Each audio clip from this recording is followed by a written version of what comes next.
ফিলিস্তিন ইস্যুতে এবার প্রকাশ্যে ইসরায়েলকে কড়া বার্তা দিল সংযুক্ত আরব আমিরাত। সতর্ক করে জানানো হয়েছে, পশ্চিম তীর দখলের যে কোনো পদক্ষেপ হবে সীমা অতিক্রম।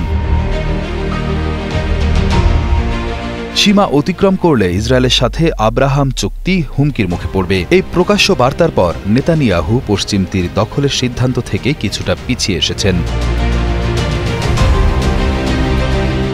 এই প্রতিবেদন প্রকাশ হতেই ইসরায়েলি প্রধানমন্ত্রী নেতানিয়াহুর মন্ত্রিসভা বৈঠকের এজেন্ডা থেকে পশ্চিম তীর দখলের বিষয়টি সরিয়ে ফেলা হয়েছে। ইসরায়েল সরকার এ বিষয়ে কোনো আনুষ্ঠানিক মন্তব্য করেনি। তবে সম্প্রতি ইসরায়েলের ডানপন্থী অর্থমন্ত্রী বেজালেল স্মোট্রিচ পশ্চিম তীরের বড় অংশ দখল করার প্রস্তাব দিয়েছেন। এরপরই আমিরাতের এই তীব্র প্রতিক্রিয়া আসে। 1967 সালের যুদ্ধের পর থেকে ইসরায়েল পশ্চিম তীর ও পূর্ব জেরুজালেমে প্রায় 160টি বসতি তৈরি করেছে। এখন সেখানে প্রায় 7 লাখ ইহুদি এবং 33 লাখ ফিলিস্তিনি বাস করে। আন্তর্জাতিক আইনে এসব বসতিকে অবৈধ বলা হয়েছে। 2020 সালে আমিরাত, বাহরাইন ও মরক্কো যুক্তরাষ্ট্রের মধ্যস্থতায় ইসরায়েলের সঙ্গে শান্তি চুক্তি করে, যেটি আব্রাহাম চুক্তি নামে পরিচিত। তখন শর্ত ছিল ইসরায়েল পশ্চিম তীর দখলের পরিকল্পনা বন্ধ রাখবে।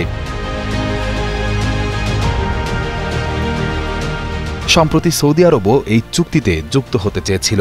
বিশেষজ্ঞরা বলছেন, যুক্তরাজ্য ও ফ্রান্স ফিলিস্তিনি রাষ্ট্রকে স্বীকৃতি দেওয়ার পর ইসরায়েলের ভেতরে নতুন করে দখল পরিকল্পনা নিয়ে আলোচনা জোরদার হয়েছে।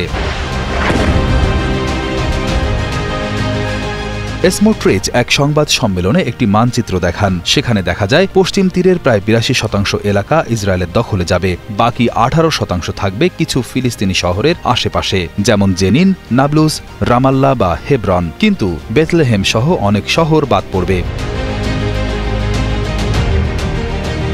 ফিলিস্তিনি কর্তৃপক্ষ বলছে, এই পরিকল্পনা তাদের স্বাধীন রাষ্ট্রের স্বপ্ন ধ্বংস করবে। মানবাধিকার সংগঠনগুলো বলছে, ইসরায়েল পশ্চিম তীরে এক ধরনের বর্ণবাদী ব্যবস্থা চালু করেছে। তবে ইসরায়েল এসব অভিযোগ অস্বীকার করেছে। এর আগেও ইসরায়েল নতুন বসতি স্থাপনের পরিকল্পনা করলে আন্তর্জাতিক মহলে ব্যাপক সমালোচনা হয়। বিশেষজ্ঞরা মনে করেন, এসব বসতি তৈরি হলে পশ্চিম তীর আলাদা হয়ে যাবে এবং ফিলিস্তিন রাষ্ট্র গঠন আরও কঠিন হয়ে পড়বে।